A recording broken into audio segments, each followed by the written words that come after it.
Guys मैं आज आपकी मुलाकात करवाता हूँ एक ऐसे नमूने से जिसने मुझे किसी जमाने में मंडी बहाउद्दीन दिखाया था।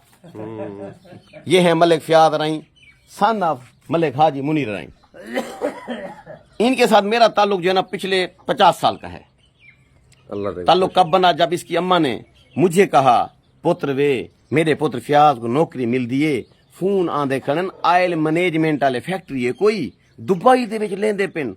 ओ आधन भाई तू आपको सा क्या कह देसूं, बड़ा प्रोटोकॉल बिया, सैलरी बिया, घर बंगला गाड़ी गोरी मेम फ्लैट दुबई च देसूं। बूथा देखो ही को मिलदा पिया हावे।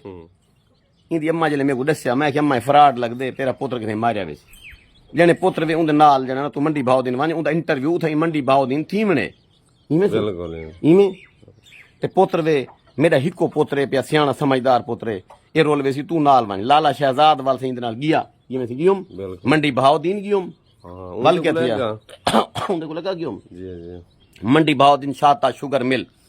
ठीक है, पहली दफा मैं डिठी पता थिया क्या फराड उत्था किन सीधा मैं थाने चले गयो।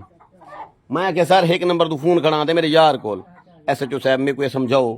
मैं नंबर तू फोन खड़ा दे तो आधन भाई जनाब तू एड़ा चंगा ते एड़ा पढ़ा लिखा आदमी है कि ते को नौकरी देने छोकरी देने फ्लैट देने दुबई दे जॉब है 3 लाख रुपया 4 लाख रुपया महीना इवें सैलरी है ते तू जो इंटरव्यू देवन किथा मंडी बहाउद्दीन SHO खिलन बह गया हूं कि हिना को तो मैं गुलेंदा खड़ा फराड उत्थू के मुजफ्फरगढ़ दे विचों लोधरा दे विचों बहावलपुर दे विचों ये जेड़ा टेलीनार वाला खंबा लवावन दा लालच दे के बंदियां को इत्थां सडवेनन नौकरी देवन दा लालच बाबा इवें गाल है नौकरी देवन दा लालच दे के इत्थां सडवेनन वल साढ़े के वाला आधन आ तेरा इंटरव्यू करूं अगवा कर गिंदन अगवा बराए तवान वल लाला पता पुलिस क्या कीता पुलिस ने 1 मिनट को पहले सारे को नंबर कीता ते पुलिस बन के जनाब ये बंदे पकड़ गिदे ट्रेस कीते बंदे फड़े गए पूरा उन्होंने नेटवर्क फड़िया गया। मेरे को डीएसपी का नाम क्या मनान DSP साहब ने मेरे को रुपया 5000 उन जमाने इनाम दिता है।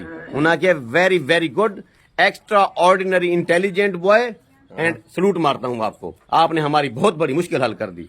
मैं तो ओ हाँ शरीक को तो आपको क्या पता तू बड़ी शायद तो बड़ी फिल्म में तो चाह पे गया चाह पिला चाह पिलाओ।